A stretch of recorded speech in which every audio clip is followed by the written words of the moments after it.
नमस्कार. आरेकर किचनमध्ये सर्वांचे मनापासून स्वागत.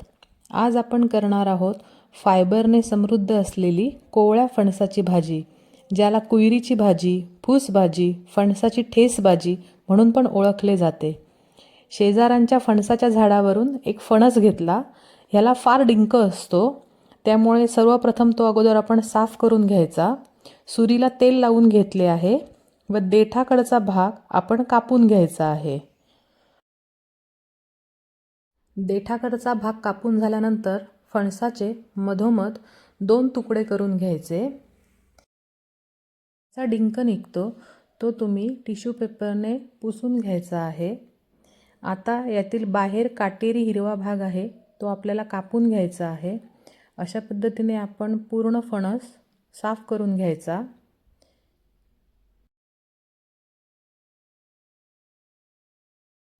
तासलेल्या फणसाचे आता आपण तुकडे करून घेऊया. या फणसाच्या मधोमध एक पांढरा भाग असतो, ज्याला आम्ही फणसाची पाव असे म्हणतो. ती आपण कापून घ्यायची आहे व उरलेल्या फणसाचे छोटे छोटे तुकडे करून ते पाण्यात टाकून घ्यायचे आहेत. सर्व फणसाचे आपण छोटे तुकडे करायचे आहे. कुकरमध्ये फणसाचे तुकडे बुडतील एवढे पाणी घेऊन त्यात मीठ घालायचे व चमचाभर तेल घालायचे, जेणेकरून फणसाचा डिंक कुकरला जास्त लागणार नाही. कुकरला 4 ते 5 शिट्ट्या करायच्या. कुकर थंड झाला की त्यातील पाणी निथळून घ्यायचे व वरवंटा किंवा लसूण ठेचायचा दगड घेऊन भाजी ठेचून घ्यायची आहे. स्मॅशरने सुद्धा ही भाजी स्मॅश होते. हे बघा, अशा प्रकारे.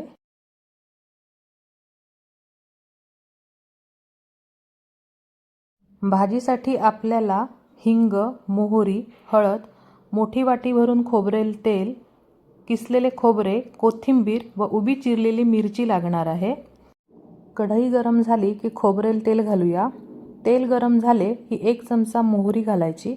मोहरी तडतडली की 4 ते 5 मिरच्या, 1 चमचा हिंग, 1 चमचा हळद घालून थोडंसं परतून घ्यायचं व त्यात ठेचलेला फणस घालायचा आहे व तो नीट परतून घ्यायचा. भाजी परतून झाली की यात मी थोडी कोथिंबीर घालणार आहे, ज्याचा फ्लेवर भाजीमध्ये छान उतरतो व 2 मिनिटासाठी आपल्याला वाफ द्यायची आहे. मिक्सरच्या भांड्यामध्ये खोबरं व 2 मिरच्या बारीक तुकडे करून पल्स मोडवर फिरवून घ्यायचे आहे. हे अशा प्रकारे जाडसर वाटले जाते. भाजीमध्ये आता आपण चवीनुसार मीठ घालणार आहोत. फणस उकडताना आपण मीठ घातले होते, त्या अंदाजाने आपल्याला मीठ घालायचे आहे.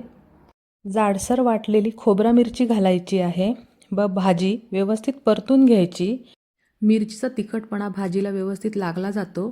आता भाजी आपण 5 मिनिटासाठी वाफवून घ्यायची व सर्वात शेवटी गार्निशिंगसाठी खोबरे व कोथिंबीर घालायची. तयार आहे कोवळ्या फणसाची आपली भाजी.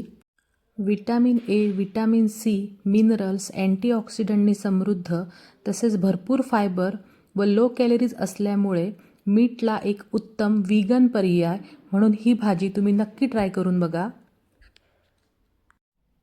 रेसिपी आवडल्यास चॅनलला लाईक, शेअर, सबस्क्राईब करा. धन्यवाद.